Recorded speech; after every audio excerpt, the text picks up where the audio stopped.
Mission प्रशांत योगाश्रम गया जिला सरबहदा से पधारे हुए ब्रह्मचारी श्री रामानंद जी अपने विचारों को रखने जा रहे हैं। हम सभी लोग ध्यान पूर्वक श्रवण करें। सब संतन की ज्ञान मार्ग सत्संग के सानिध्य उपस्थित सभी श्रद्धालु सत्संग प्रेमियों नमो नारायण। प्रवचन बिंदु अध्यात्म। अध्यात्म क्या है? जिसमें आत्मा का ज्ञान हो, परमात्मा का ज्ञान हो, ईश्वर का ज्ञान हो, ब्रह्म का ज्ञान हो, अपने स्वरूप का ज्ञान हो, उसे अध्यात्म कहते हैं। आत्मा क्या है? जिस केंद्रीय शक्ति से संपूर्ण जीवन का संचालन होता है उसे आत्मा कहते हैं। उस शक्ति को शरीर से निकल जाने पर शरीर निष्क्रिय हो जाता है, मुर्दा हो जाता है, जड़वत हो जाता है। शरीर क्या है? शरीर 5 तत्वों से बना हुआ एक संरचना है, एक पिंजरा है। यह धरती, जल, अग्नि, वायु और आकाश से बना हुआ एक पिंजरा है। इसी में आत्मा रूपी हंस निवास करता है। जीव क्या है? शरीर और आत्मा दोनों के संयोग से उत्पन्न होने वाले शक्ति को जीव कहते हैं। जीव ईश्वर का सनातन अंश है। ईश्वर अंश जीव अविनाशी, चेतन अमल सहज सुख राशि। जीवन किसे कहते हैं? सहजता और सरलता के साथ समानता के मार्ग पर गतिशीलता ही जीवन है। जीव को अपने कर्मों के अनुसार से देह देहांतर, लोक लोकांतर भ्रमण करना पड़ता है। यही जीव का जीवन है।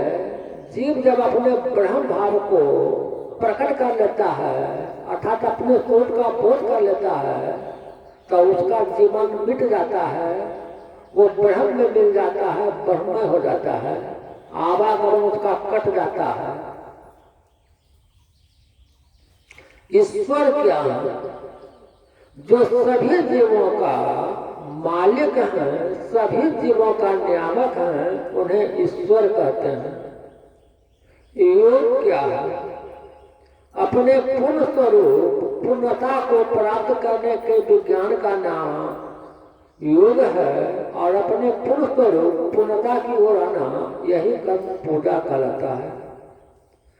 जैसे शरीर के स्वास्थ्य और सुरक्षा के लिए भोजन, वस्त्र और आवास, अर्थात रोटी, कपड़ा और मकान का होना जरूरी है, ठीक उसी प्रकार आत्मा के शांति के लिए भी सत्संग, भजन, संत महापुरुष का दर्शन, तीर्थ यात्रा करना जरूरी हो जाता है। शरीर 2 पार्ट में बटा हुआ है। एक शरीर है, दूसरा आत्मा है। तो जैसे आप शरीर का खुराक देते हैं तो शरीर स्वस्थ रहता है, ठीक उसी प्रकार जब आत्मा का खुराक देंगे तो आप शांति से रह पाएंगे। आत्मा का खुराक नहीं देंगे, अर्थात पूजा पाठ नहीं करेंगे, तो धन संपत्ति रहते हुए भी आप दुखित रहेंगे, चिंतित रहेंगे। क्यों? क्योंकि आप शरीर तो है ही नहीं, आप तो आत्मा हैं। जो आप हैं उसका खुराक ही नहीं देंगे तो दुखी रहना तो स्वाभाविक ही है।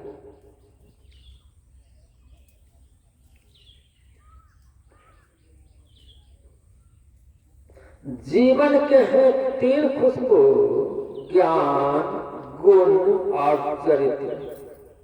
आत्मा के हैं 3 खुशबू, शांति, आनंद और पवित्रता। एक ईश्वर ब्रह्म की उपासना करने से अर्थात आत्मानुसंधान की क्रिया करने से, आत्मबोध प्राप्त कर लेने से ही मनुष्य के संपूर्ण जीवन का कल्याण निश्चित है। एक भौतिकवादी कहते हैं कि इच्छाएं अनंत है, इच्छा कभी पूरा ही नहीं होता है। समस्या अनंत है, समस्या कभी पूरा ही नहीं होता है। पर हमारे संत महापुरुष कहते हैं कि केवल ब्रह्म का बोध कर लेने से ही, अर्थात आत्मा का बोध कर लेने से ही, अपने स्वरूप का बोध कर लेने से ही मनुष्य के सभी इच्छाएं मिट जाती है, सभी समस्याएं खत्म हो जाती है, मिट जाती है। क्यों? क्योंकि आप क्या चाहते हैं? आप सुख चाहते हैं, शांति चाहते हैं, आनंद चाहते हैं। वह सुख, शांति, आनंद किसी वस्तु में नहीं है। वह सुख, शांति, आनंद तो आपका स्वरूप ही है। कस्तूरी कुंडल बसे मृग ढूढ़े वन माहे, ऐसे घटी घटी राम है दुनिया देखत नहीं। राम कहने का तात्पर्य आनंद से है। तो जैसे मृगा के नाभि में कुंडली रहता है, वह खुशबू रहता है, पर उस खुशबू का सुगंध जब मृगा के नाभि में ही कस्तूरी रहता है, और कस्तूरी का सुगंध जब वन में फैलता है तो मृगा को लगता है कि कस्तूरी का सुगंध बाहर से आ रहा है, जबकि कस्तूरी का सुगंध उसके नाभि से ही आ रहा है। उस सुगंध को वह वन में खोजते रहता है पर मिलता नहीं, क्योंकि उसके नाभि में ही है। ठीक उसी प्रकार सुख, शांति, आनंद तो आपके भीतर है। अंतर्मुखी आनंद है और आनंद अंतर्मुखी, पर आप बाहर खोज रहे हैं, संसार में खोज रहे हैं, तो कहाँ मिलेगा? जिस सुख, शांति, आनंद को बाहर खोज रहे हैं, भयभीतता हमारे खोज रहे हैं, स्त्री में खोज रहे हैं, पुत्र में खोज रहे हैं, धन संपत्ति में खोज रहे हैं, वह उसमें है ही नहीं, कहाँ से मिलेगा? सुख, शांति, आनंद तो अंदर है, तो आपका स्वरूप है। उसे पा लेने पर सारी इच्छाएं मिट जाती है। धन संपत्ति का इच्छा है तो आज थोड़ा संपत्ति है, अधिक संपत्ति हो गया तो लगेगा कि और हो जाए, उससे उसका विस्तार और हुआ तो लगेगा कि और हो जाए। न किसी को संपत्ति का इच्छा मिटी है, न स्त्री पुत्र का इच्छा मिटी है, क्योंकि इसमें सुख, शांति, आनंद है ही नहीं। सुख, शांति, आनंद तो आत्मा में है, परमात्मा में है। उसका बोध हो जाने पर सभी इच्छाएं मिट जाती है। शरीर में 8 चक्र हैं। सबसे नीचे है मूलाधार चक्र, उसके बाद है स्वाधिष्ठान चक्र, उसके बाद है मणिपुर चक्र, उसके बाद है हृदय चक्र, उसके बाद है कंठ चक्र, उसके बाद है आज्ञा चक्र, उसके बाद है सहस्त्रार चक्र, उसके बाद है ब्रह्म चक्र। तो जिस मनुष्य ने ईश्वर के निकटता में आकर, अर्थात प्रमाणित गुरु के निकटता में आकर, आत्मज्ञानी गुरु के निकटता में आकर छठा चक्र को जगा लिए, कालांतर में वो देवी देवता कहा है। और जिस मनुष्य ने ईश्वर के निकटता में आकर, अर्थात आत्मज्ञानी गुरु के निकटता में आकर 8वां चक्र को लगा ले, कालांतर में वही भगवान का है। जैसे आप कहते हैं भगवान बुद्ध, तो भगवान बुद्ध तो एक राजकुमार थे, एक राजा का बेटा थे, तो भगवान कैसे हुए वो?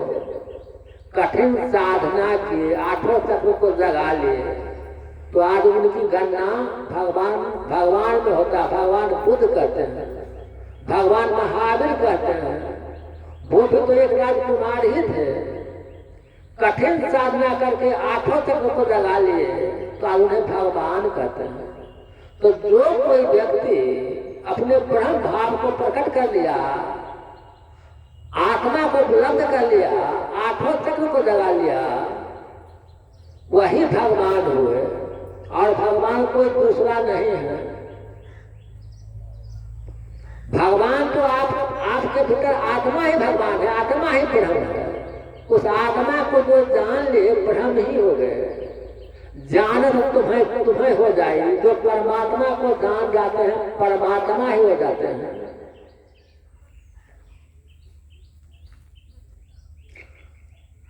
जो ईश्वर का स्वरूप है, ब्रह्म का स्वरूप है, वही पूर्ण स्वरूप सभी जीवों का है, जो प्रशांत है। जो पीपल के वृक्ष का स्वरूप है, वही पूर्ण स्वरूप एक छोटी सी बीज का भी है। एक छोटी सी पीपल के बीज में एक विशाल पीपल का वृक्ष छिपा रहता है। ठीक उसी प्रकार ईश्वर पूर्ण है और जीव उनका अंश है। तो जीव का पूर्ण स्वरूप क्या होगा? ईश्वर पूर्ण है, जीव उनका अंश है, तो जीव का पूर्ण स्वरूप ब्रह्म ही होगा। जैसे पीपल का वृक्ष पूर्ण है, बीज उसका अंश है, तो बीज का पूर्ण स्वरूप क्या होगा? वृक्ष होगा। तो जीव का पूर्ण स्वरूप क्या होगा? तो जीव का पूर्ण स्वरूप ब्रह्म होगा। तो ब्रह्म तो आप है, केवल उसका बोध नहीं है। तो जो कोई व्यक्ति अपने ब्रह्म भाव को प्रकट कर लिए, उनमें ब्रह्म का ही शक्ति आ जाता है, वो ब्रह्म ही हो जाता है। कहीं पर अधिक पावर का बिजली का तार है और कहीं पर कम पावर का बिजली का तार है, पर दोनों का संबंध ट्रांसफार्मर पर से मिला हुआ है। ठीक उसी प्रकार जिनका संबंध ईश्वर से हो गया, तो वह ईश्वर स्वरूप ही हो जाते हैं। जैसे ट्रांसफार्मर पर दोनों का पावर मिल जाने से दोनों एक ही हो जाते हैं। अधिक पावर का बिजली का तार और कम पावर का बिजली का तार, ट्रांसफार्मर पर दोनों का कनेक्शन एक होने से एक ही है। ठीक उसी प्रकार जीव जब अपने ब्रह्म भाव को प्रकट कर लेता है, तो जीव को ब्रह्म से संबंध हो जाता है, ब्रह्म से कनेक्शन हो जाता है, वह ब्रह्म ही हो जाता है। संत में और भगवंत में कोई अंतर नहीं है, ईश्वर में और संत में कोई अंतर नहीं है, क्योंकि ईश्वर भी अपने स्वरूप में अवस्थित है और संत भी अपने स्वरूप में अवस्थित है, इसलिए दोनों एक ही हैं।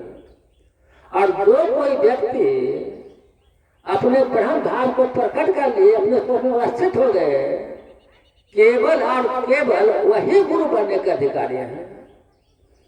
जिस किसी ने अपने ब्रह्म भाव को प्रकट ही नहीं किया और वह गुरु बनता है, तो वह गुरु नहीं है, वह लोगों को ठगता है। क्यों?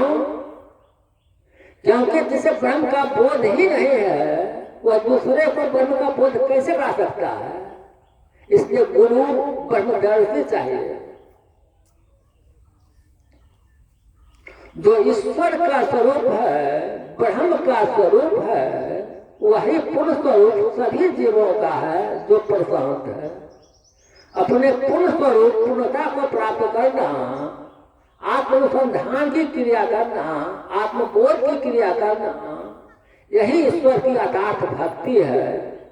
इसकी समझदारी ही ज्ञान है, इसे अपने जीवन में साथ करना कर्म है, और यही कर्म पूजा कहलाता है। इन्हीं शब्दों के साथ परम पूज्य बाबा के चरणों में नमन करते हुए अपनी वाणी को विराम देता हूँ। आप सबों के साथ नमन रहे।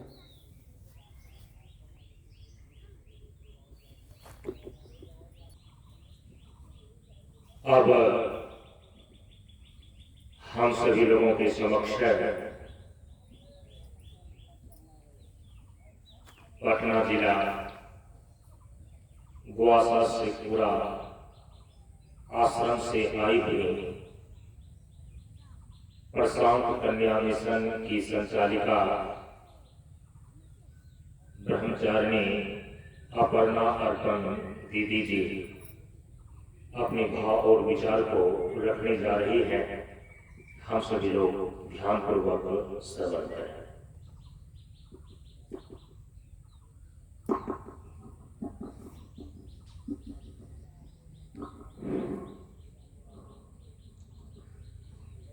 सर्वं श्रुते श्रेयो रत्नं विराजित पदाम्बुज वेदान्ताम्बुज सूर्यो यः तस्मै श्री गुरुवे तस्मै श्री गुरुवे नमः। श्री सद्गुरुदेव बाबा के चरणों में नमन करते हुए आप सबको मेरा नमो नारायण।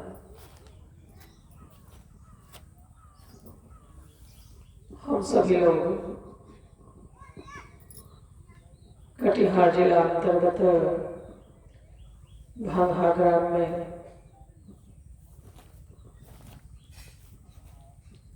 प्रतिवर्ष आयोजित होने वाले 2 दिवसीय सत्संग सत्र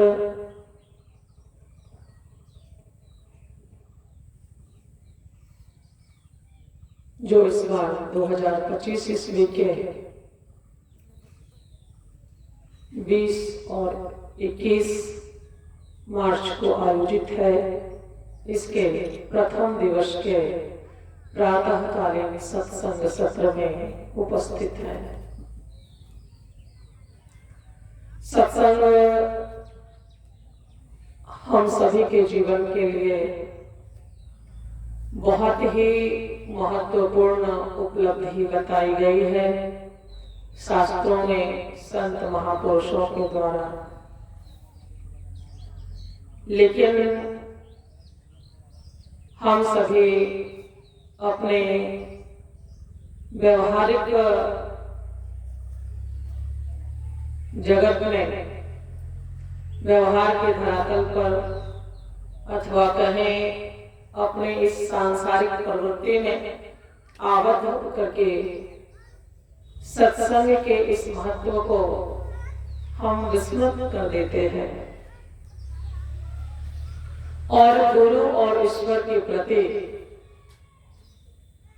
हमारे व्यवहार के द्वारा, हमारे विचार के द्वारा जो कृतज्ञता की भावना होनी चाहिए उसे हम ज्ञापित नहीं कर पाते।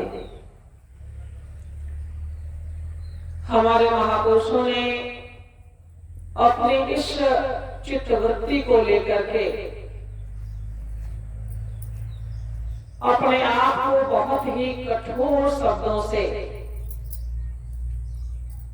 मानो कि अपने आप को ही बहुत ही कठोरता के साथ वो कहते हैं, जिन तनु दियो ताहि विश्रायो। विनय पत्रिका में गोस्वामी तुलसीदास जी लिखते हैं कि हम ईश्वर के प्रति इतने कृतज्ञ हो जाते हैं, अपने सांसारिक प्रवृत्ति में आबद्ध होकर के गुरु को भूल जाते हैं, ईश्वर को भूल जाते हैं। संसार में इतना तो याद रहता है कि मुझे किसी ने जन्म दिया है और मैंने किसी को जन्म दिया है। हम जीवन पर्यंत इसी के लिए प्रवृत्ति करते हैं, इसी को सुख सुविधा पहुंचाने के लिए हम प्रवृत्ति करते हैं। अपनी सारी संपत्ति, अपना सारा समय, अपना सारा बल इसी को पोषित और पूरित करने में लगाते हैं। हमारी यह जो प्रवृत्ति है, गोस्वामी तुलसीदास जी ने बड़ी कठोरता के साथ कटाक्ष किया। कहते हैं कि जिन तनु दियो ताहि बिसरायो, ऐसो नमक हरा। हम कहते हैं कि हम संसार में इतने बड़े लोग हैं, हमने जीवन में ये किया, ये किया, ये किया, लेकिन हमारे महापुरुष कहते हैं कि हम उसी को भूल गए जिन्होंने हमें यह मानव का शरीर दिया, जिन्होंने हमें इस मनुष्य जीवन को दिया, जो कि सभी योनियों में सर्वोत्कृष्ट योनि मानी गई है। नर तन सम नहीं कवनौ देही, इतनी इसकी महत्ता का वर्णन करते हुए ऐसा कहा गया कि इसके समान कोई दूसरा शरीर नहीं होता। देव चराचर जाचत जेहि, देवता भी जिसकी कामना करते हैं, याचना करते हैं, ऐसा यह मनुष्य का शरीर है। यह शरीर क्या केवल माता पिता के अनुग्रह से हमें प्राप्त होता है? नहीं, यह शरीर तो शास्त्र कहता है कि ईश्वर की कृपा से हमें प्राप्त होता है। माता पिता तो निमित्त बनते हैं। इसलिए हम सभी लोग श्री रामचरितमानस में यह पढ़ते हैं कि कबहु करी करुणा नर देहि, देत ईश बिनु हेतु सनेहि। हमारा शास्त्र तो ऐसा प्रतिपादित करता है कि परमात्मा की करुणा के कारण, और वह करुणा भी किसी कारण से नहीं है, किसी हेतु से नहीं है, बल्कि अहेतुकी कृपा है उनकी, कि उनकी अहेतुकी कृपा के कारण से, उनकी करुणा के कारण से हमें यह मनुष्य का शरीर प्राप्त होता है। ऐसा महापुरुष प्रतिपादित करते हैं, ऐसा हमारा शास्त्र प्रतिपादित करता है। वो ये नहीं कहता कि माता पिता देत यह देही, ऐसा नहीं कहा। कहा कि कबहुक करी करुणा, बहुत कभी कभी बहुत जन्मों के पुण्य के पश्चात जीव पर दयार्द होकर के परमात्मा उस पर करुणा करके उसे यह मनुष्य का शरीर प्रदान करते हैं, ताकि इस मनुष्य के शरीर को प्राप्त करके वह 4 प्रकार के पुरुषार्थों को सिद्ध कर सके और अंततः अपने जीवन का उद्धार कर सके।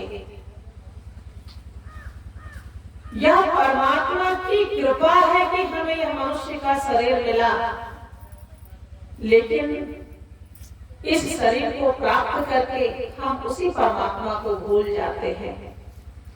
जब ईश्वर के कार्य के लिए हमसे समय मांगा जाता है तो हम कहते हैं हमारे पास समय नहीं है। जब ईश्वर के कार्य के लिए हमसे संपत्ति का सहयोग मांगा जाता है तो हम कहते नहीं नहीं, हमारे पास देने के लिए कुछ नहीं है, अभी बहुत सारे काम पड़े हैं। तो हमारे महापुरुष कहते हैं कि जिन तनु दियो ताहि बिसरायो।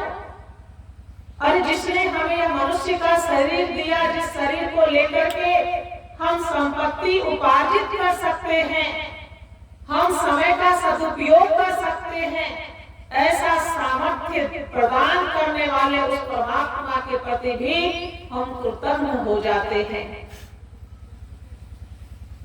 ऐसो नमक हराम, यह तो कृतज्ञता है, यह तो किए गए उपकार के प्रति कृतज्ञता की वृत्ति है जो हम मनुष्यों में पाई जाती है। उस ईश्वर की करुणा के कारण से हमें यह मनुष्य का शरीर प्राप्त होता है।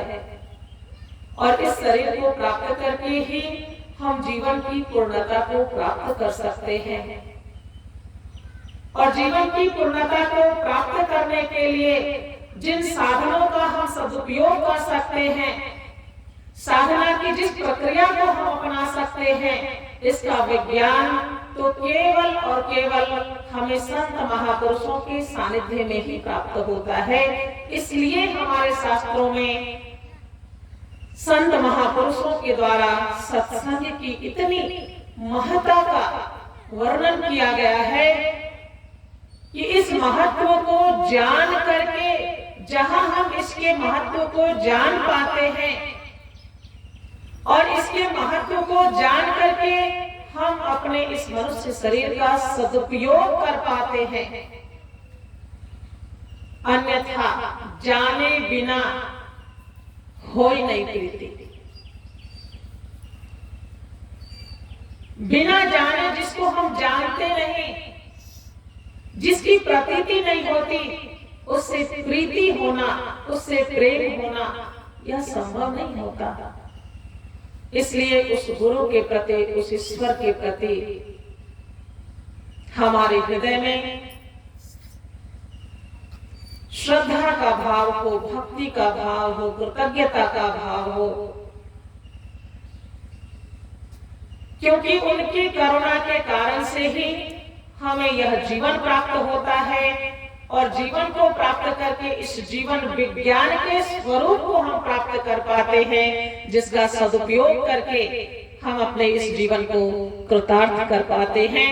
इस प्रकार से यह सत्संग ही वह माध्यम है जिसके द्वारा हम अपने जीवन में कृतार्थता को उपलब्ध होते हैं।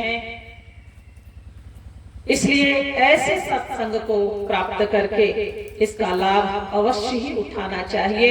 इन्हीं शब्दों के साथ मैं अपनी वाणी को विराम देती हूँ। श्री सद्गुरुदेव बाबा के चरणों में नमन करते हुए आप सबों को मेरा नमो नारायण। हम सभी लोगों के समक्ष श्री वीरेंद्र दास जी उर्फ बबलू दास जी अपने विचारों को हम सभी लोगों के समक्ष रखने जा रहे हैं। हम सभी लोग ध्यानपूर्वक श्रवण करें।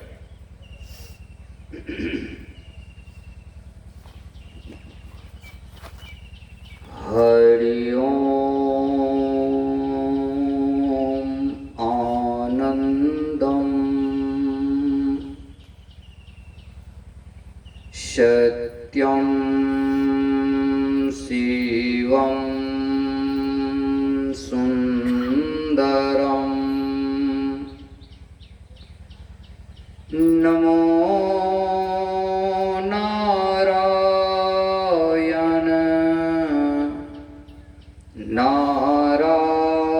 नारायणं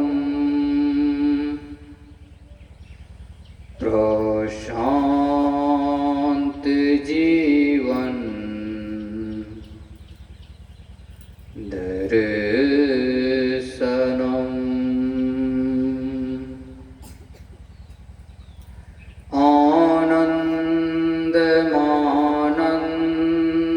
आनन्दमानन्दकरं प्रसन्नं ज्ञानस्वरूपं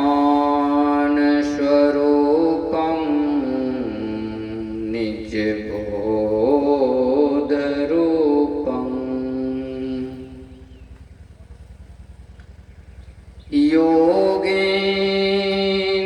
योगेन्द्रमीड्यं भवरोगवैद्यं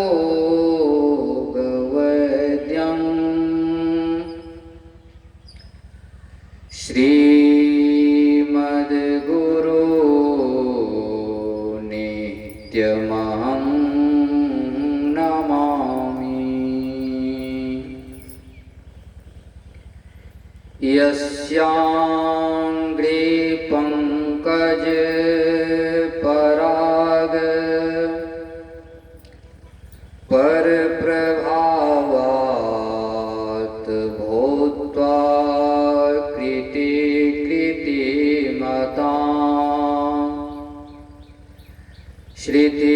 मां चरामि।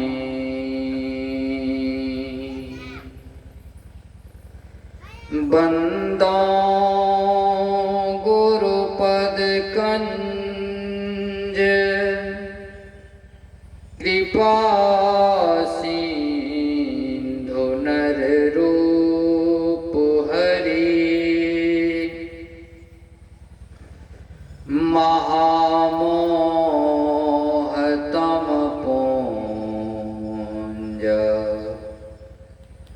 जासु वचन रवि कर निकर।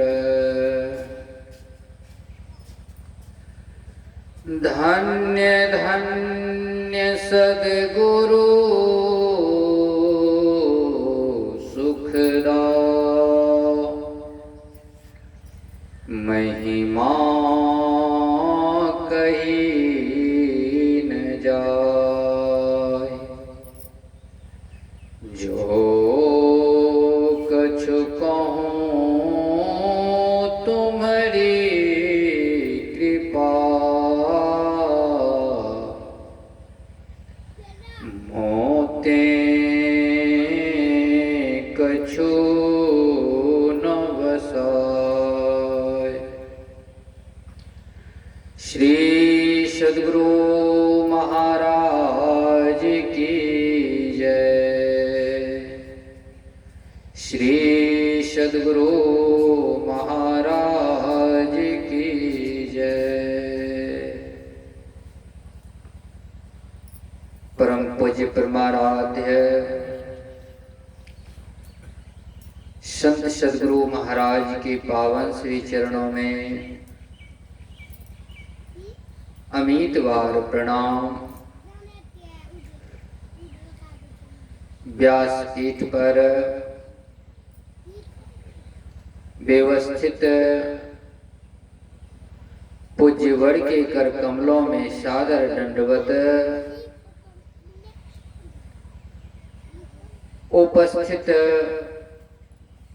विद्वत प्रवर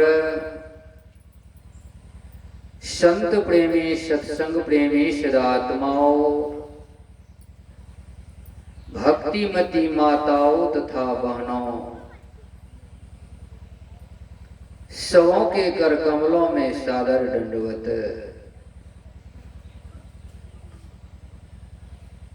अभी हम लोग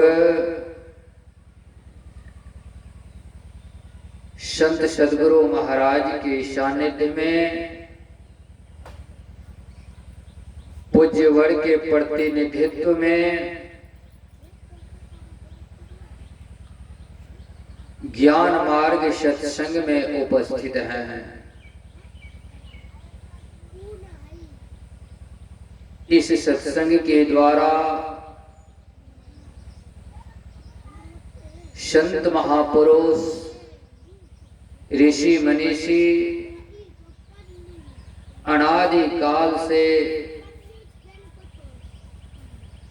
जीव उत्थान के लिए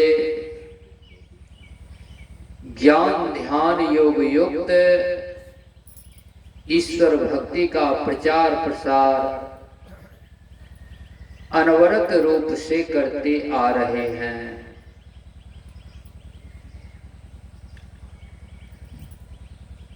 इसी संदर्भ में इस मंच के द्वारा सर्वप्रथम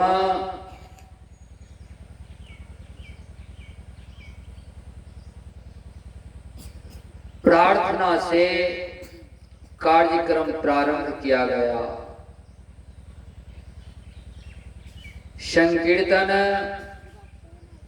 महाराज संत सद्गुरु महाराज का सदुपदेश, उसके बाद भक्तजनों के मुखारविंद से बहुत देर तक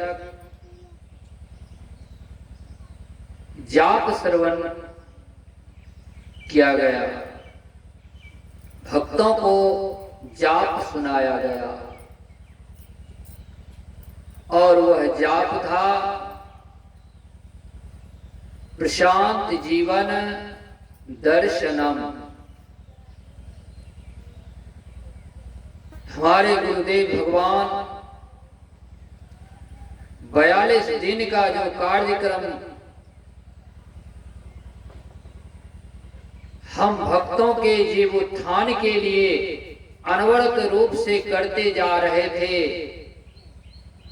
और अब तक करते रहे हैं, इसी तरह से संत महापुरुष जीवोत्थान के लिए कार्यक्रम करते रहेंगे। इस संदर्भ में गुरुदेव भगवान कभी कभी मौज में आकर हम भक्तों के बीच बोलते थे कि जपने में लाभ बहुत है, सदा कीजिए जाप, रोग हटावे, भोग भगावे और कटावे पाप। गुरुदेव भगवान इस तथ्य को हम भक्तों के बीच बार बार दोहराते रहते थे। अबोधा अवस्था के कारण इस बात को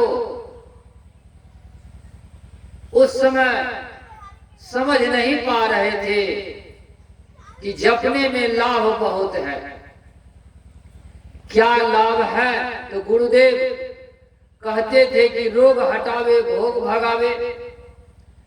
इसका सीधा अर्थ हम ले लेते थे शारीरिक रोग से,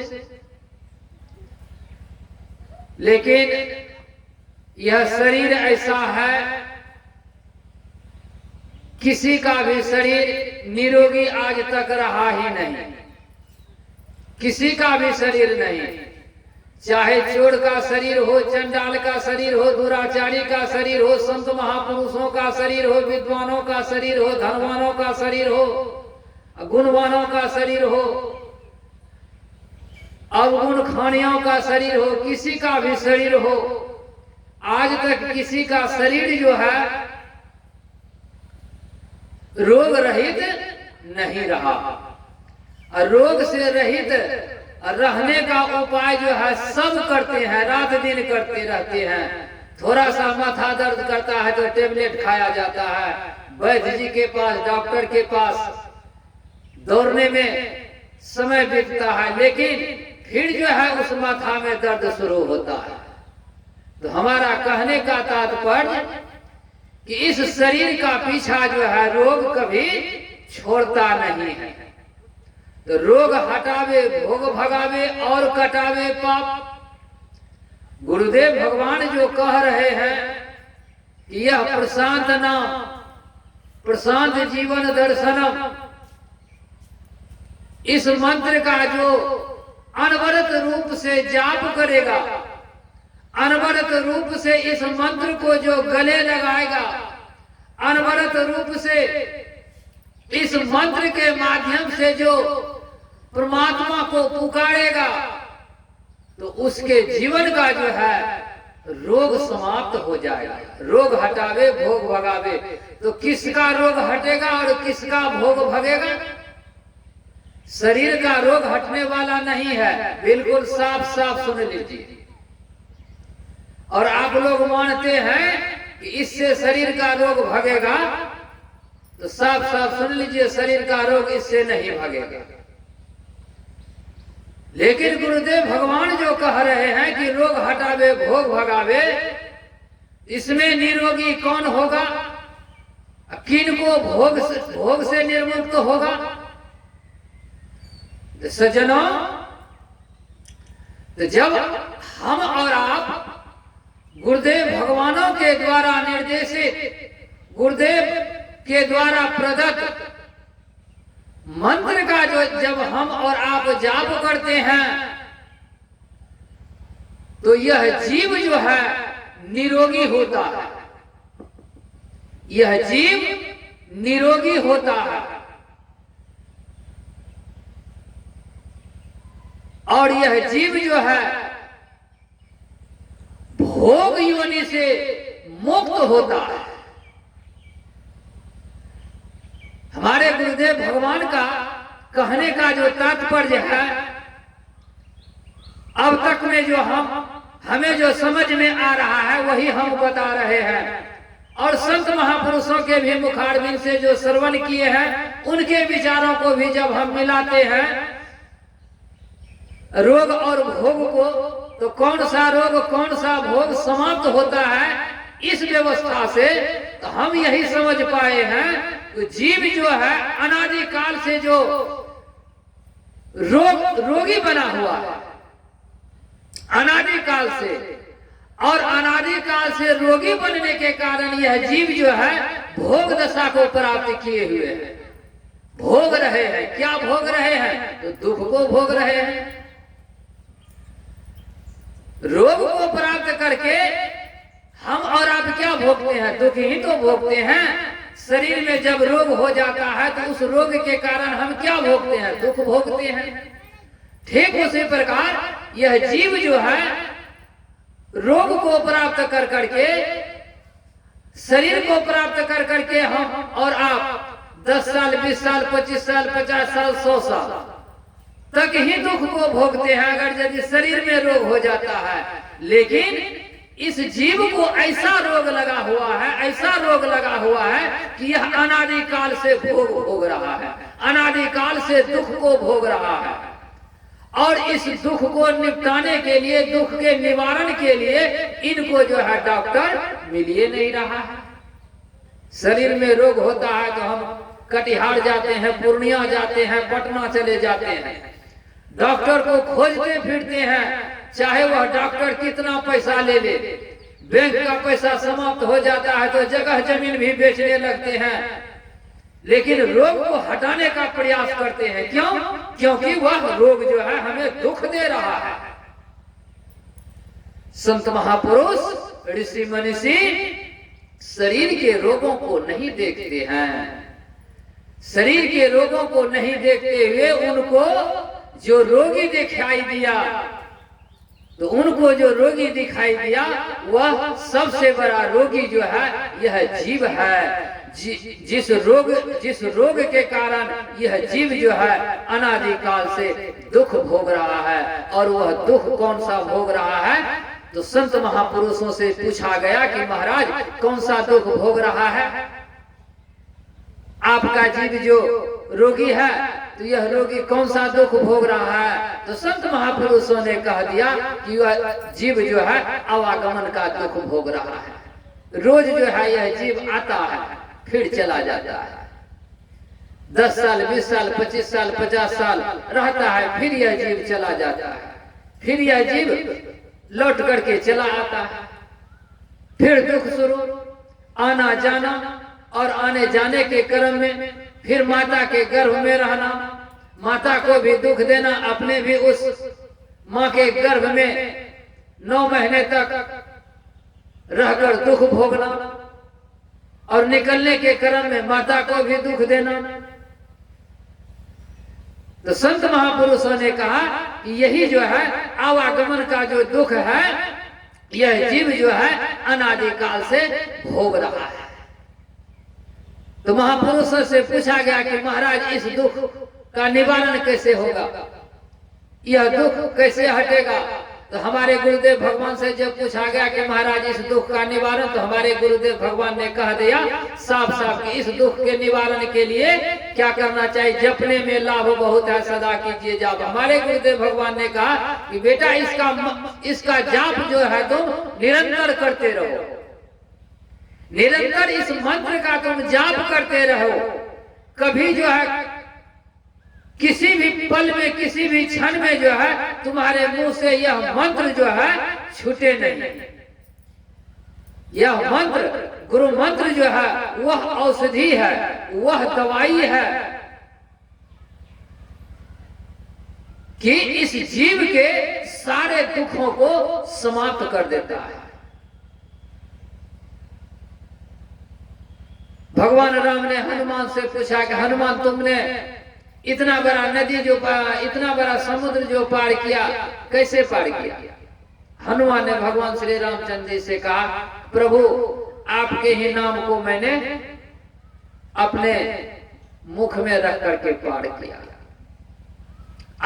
जो नाम है उस नाम का इस मुख में हम रख करके पार किए हैं। यानी कहने का भाव हनुमान का वहां कहने का तात्पर्य है कि परमात्मा का नाम जो है, परमात्मा का शब्द जो है, जिस शब्द से परमात्मा बंधित है। जैसे सज्जनों किसी जानवर को हम गले में रस्सी लगाते हैं, उस रस्सी को जब हम पकड़ करके रखते हैं तो वह जानवर हमारे बस में रहता है। ठीक उसी प्रकार परमात्मा जिस शब्द से बंधित है, उस शब्द को अगर यदि हम पकड़ करके रखेंगे, उस शब्द को अगर यदि हम संजोग कर करके रखेंगे, तो वह परमात्मा जिस शब्द के द्वारा बंधित है, वह परमात्मा हमारे सदैव पीछे आगे पीछे ऊपर नीचे चलते रहेंगे। जैसे जानवर का रस्सी पकड़ लेने के बाद आप जिधर जिधर जाते हैं, तो वह जानवर आपके पीछे पीछे चलने लगता है। उसे जाना पड़ता है क्योंकि उसकी रस्सी आपके हाथ में है। ठीक उसी प्रकार पर ब्रह्म परमात्मा का पीछा छूटे नहीं। वह पर ब्रह्म परमात्मा ईश्वर जो है सदैव हमारे साथ रहे, तो उस पर ब्रह्म परमात्मा का नाम सदैव हमारे मुख में व्यवस्थित रहे। जैसे सज्जनों कोई अबोध बालक है, माता पिता से जब वह बिछुड़ जाता है तो वह रोने के सिवा, माँ के सिवा या पिता के सिवा कुछ नहीं बोलता। क्या चाहिए माँ, क्या चाहिए माँ। जब वह रोना शुरू करता है तो माँ ही माँ बोलता, माँ के अलावा वह दूसरा शब्द कुछ नहीं बोलता है। और जैसे वह शब्द जिस शब्द से माँ बंधित है, माँ शब्द से एक नाड़ी बंधित है, जिस नाड़ी के द्वारा उस बच्चे का भरण पोषण सुनिश्चित है, उस बच्चे ने उस बार बार उस शब्द के माध्यम से पुकार किया, और उस शब्द से जो नाड़ी बंधित है, माँ बंधित है, बंधित रहने के कारण वह माता जो है दौड़कर उस पुत्र के पास और पुत्र को अपने पास, अपने गोद में अपना सारा प्यार उस बच्चे के ऊपर न्यौछावा। ठीक उसी तरह से सज्जनों यही हमें और आपको जो है बहुत बड़ा लाभ मिलने वाला, कि जपने में लाभ बहुत है। बहुत बड़ा लाभ क्या? तो बहुत बड़ा लाभ यही है कि जब हम मनोयोग पूर्वक प्रशांत जीवन दर्शनम मंत्र का जाप करेंगे, जपते जपते जपते जपते जपते जपते जो जापक है और जिसके लिए जाप करते हैं, जपते जपते जैसे हम थक जाएंगे, जपते जपते जपते जपते इतना थक जाएंगे कि हमारा शरीर का अंग अंग रोम रोम जो है वही बात वही जप जैसे करने लगेगा, वैसे सज्जनों परमात्मा हमारे पास, और परमात्मा जैसे हमारे पास आएगा खाली हाथ आएगा। परमात्मा ईश्वर जब हमारे पास आएगा खाली हाथ आएगा नहीं सज्जन। अभी आप पूर्व वक्ताओं के मुखारबिंद से हमारे अर्पण दीदी ब्रह्मचारिणी से श्रवण कर रहे थे, 4 पुरुषार्थ की बात बता रहे थे, सत्संग की महिमा और मानव तन की महिमा पर वह विचार दे रही थी। तो उसमें 4 पुरुषार्थ के बारे में भी वह बता रही थी। तो वह परमात्मा, वह ईश्वर जब हमारे पुकार को सुनते हैं तो इन्हीं 4 पुरुषार्थों के साथ वह उपस्थित होते हैं। और वह 4 पुरुषार्थ इस संसार में बड़ा दुर्लभ है। वह 4 पुरुषार्थ किसी मंदिर में जाने के बाद नहीं, किसी मस्जिद में जाने के बाद नहीं, किसी तीर्थाटन में जाने के बाद नहीं, वह पुरुषार्थ आपको संतों के शरण में जाने के बाद, वह पुरुषार्थ आपको सत्संगति में जाने के बाद, वह पुरुषार्थ आपको बार बार परमात्मा की पुकार करने के बाद, वह परम परमात्मा जब उपस्थित होते हैं तो वही 4 पुरुषार्थ के साथ, जिस पुरुषार्थ को कहा गया अर्थ धर्म काम और मोक्ष। अगर यह पुरुषार्थ हमें चाहिए तो आपको जाप करना पड़ेगा। जपने में लाभ बहुत है, सदा कीजिए जाप, रोग हटावे, भोग भगावे और कटावे पाप। इस जीव का जो है सारा पाप समाप्त। यह जीव पाप रूपी चादर को जो है एकदम ओढ़ कर करके रखा है, या पाप रूपी चादर के अंदर जो यह जीव पड़ा हुआ है, उस चादर को जो है यह जीव हटा नहीं पा रहा है। और नहीं हटा पाने के कारण जब हम और आप ध्यान अवस्था के लिए तैयार होते हैं, जब हम और आप बैठते हैं ध्यान अभ्यास के लिए, जब आंख बंद करते हैं तो हम पाते हैं अंधकार। और इस अंधकार को जब हम और आप हटाने का प्रयास करते हैं तो यह हटता नहीं है, और यह अंधकार जो है दुनिया में धकेल धकेल करके भेजता है। चले जाओ कटिहार घूमने के लिए, चले जाओ अमेरिका घूमने के लिए, चिंतन करने लगते हैं, बैठते हैं सज्जनों परमात्मा का चिंतन करने के लिए, परमात्मा के स्वरूप को देखने के लिए, सदगुरु के स्वरूप को देखने के लिए, लेकिन यह अंधकार जो है हमारे पैर को खींच कर करके भेज देता है। खेत खलिहान में, दुकान में, मकान में, बहुत सारी व्यवस्था में जो है यह पाप हमें भेज देता है। यही पाप जो है इस जाप से समाप्त होता है सज्जनों। और शरीर का जो रोग है, यह रोग तो औषधि से ही समाप्त होने वाला है। यह रोग डॉक्टरों से ही समाप्त होने वाला है, लेकिन संत महापुरुषों के द्वारा जो औषधि, जो दवाई इस सत्संग के माध्यम से दिया जाता है, तो इस औषधि से, इस दवाई से जो है यह जीव जो है निरोग होता है।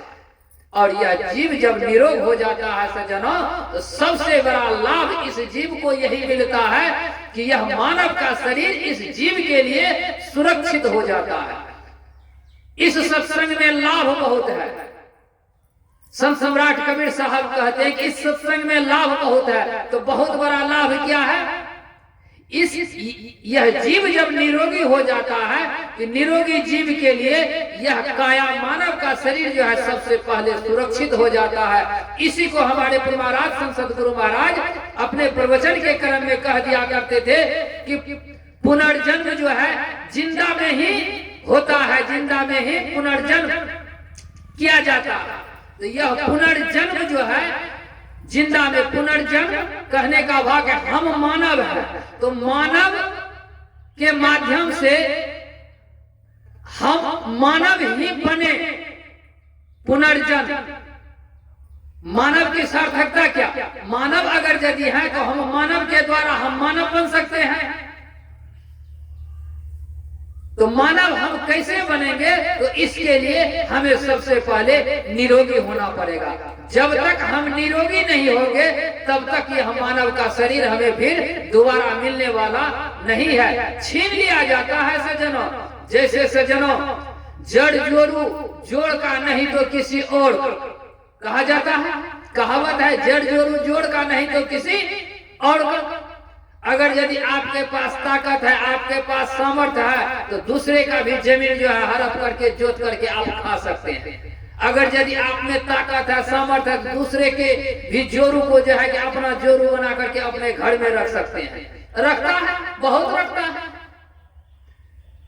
ठीक उसी प्रकार सज्जनों, जब तक अपने आप में हम वह ताकत, वह शक्ति उत्पन्न नहीं करेंगे, पैदा नहीं करेंगे, तब तक जो है ताकतवर जो है, जो ताकतवर है, वह जो है इस शरीर को जो है छीनते रहेगा, छीनते रहेगा।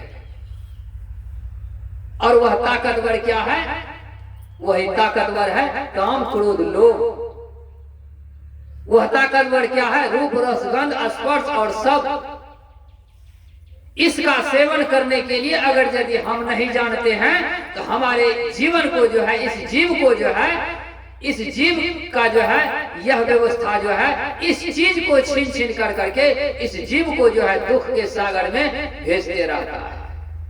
तो गुरुदेव भगवान की कृपा से हम लोगों को, परमात्मा की कृपा से हम लोगों को सत्संग प्राप्त हुआ है, परमात्मा की कृपा से मानव का शरीर मिला है, परमात्मा की कृपा से संत महापुरुषों का दर्शन प्राप्त होता है, परमात्मा की कृपा से, ईश्वर की कृपा से सदग्रंथ हमारे और आपके बीच में बहुत सारे उपलब्ध हैं। तो हमारी और आपकी संगति जो है इन सबों से होनी चाहिए। इन सबों की संगति ही सत्संग कहलाता है सज्जनों। और यह सत्संग जो है हमारे जीवन के, इस जीव के दुखों का निवारण करने का जो है बहुत बड़ी व्यवस्था है। हम जो है अपनी वाणी को यहीं पर विराम देना चाहेंगे, क्योंकि पूज्यवर के मुखारबिंद से ही हम अगर यदि सुनेंगे तो हमारा और आपका बहुत बड़ा लाभ होगा। फिर मौका मिलेगा तो टूटी फूटी भाषा में सुनाया जाएगा। हम कोई ज्ञानी नहीं है, कोई ध्यानी नहीं है, आपके ही गांव के ही, आपके ही बच्चे हैं, गृहस्थ जीवन में रहते हैं, काम क्रोध लोभ मोह अहंकार ईर्ष्या द्वेष के बीच में रहते हैं। नहीं चाहते हुए भी क्रोध अपनाना पड़ता है, नहीं चाहते हुए भी काम को बुलाना पड़ता है, नहीं चाहते हुए भी दूसरे का कुछ ले लेना पड़ता है। यानी इन सारे दुर्विकारों के बीच में यह जीवन व्यतीत होता है। तो इस जीवन के माध्यम से ज्ञान की बातें, ध्यान की बातें, वैराग्य की बातें कैसे सुनाया जा सकता है? तो ज्ञान ध्यान की बातें किसी ज्ञानी से, ध्यान की बातें किसी ध्यानी से, वैराग्य की बातें किसी वैरागी से अगर यदि आप श्रवण करेंगे तो आपको पूरा पूरा लाभ होगा। हमारे बातों से तो पूरा पूरा लाभ होने वाला नहीं है। इसीलिए हम अपनी वाणी को यहीं पर विराम देते हैं और पूज्यवर के कर कमलों में, गुरुदेव भगवान के कर कमलों में सादर दंडवत करते हुए बोलिए प्रेम से श्री सद्गुरु महाराज की जय।